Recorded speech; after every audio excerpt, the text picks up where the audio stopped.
So let's talk about emotional intelligence in software testing.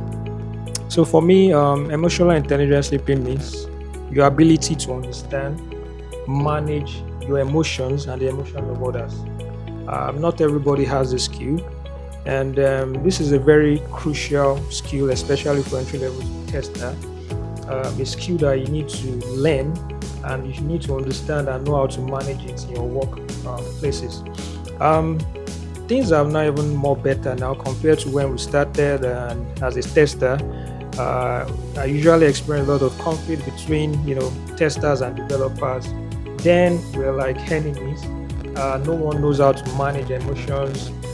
When you give feedback, it's a problem. When you receive feedback, it's a problem. So for me, emotional intelligence is a very important characteristics that everyone needs to learn, needs to build, and needs to understand.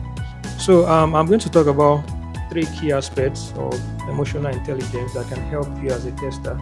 So number one is self-awareness. I'm here.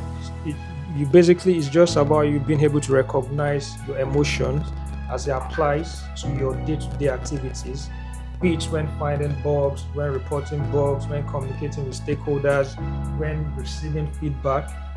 As a tester, you need to be able to manage your emotions in any of these activities you find yourself. So when reporting bugs, probably you find a bug you're unable to reproduce, and somewhere else is a bug. Instead of getting angry, frustrated, sometimes you just need to take a deep breath, relax yourself, and report this bug in a more subtle way. Another is how you communicate your bug.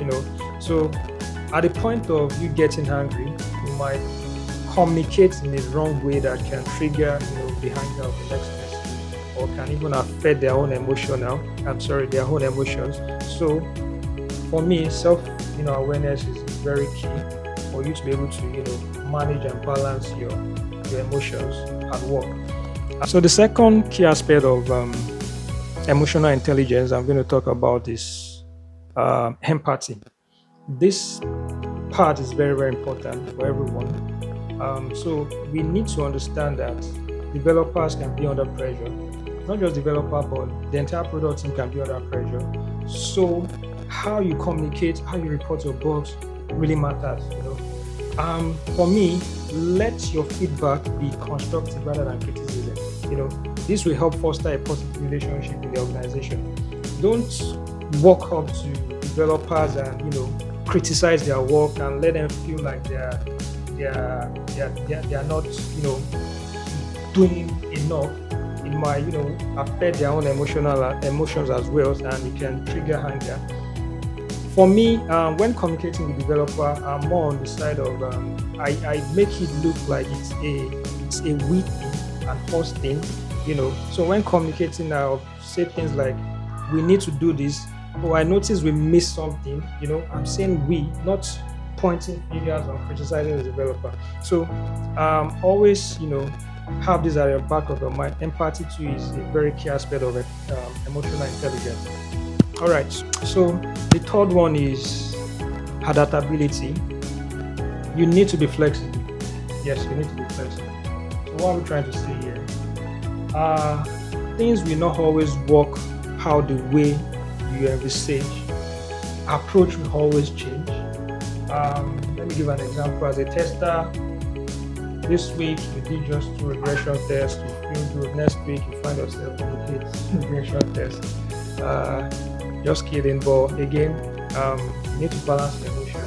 You need to be flexible. Instead of reacting, find a better way of approaching that situation so that you don't get overwhelmed.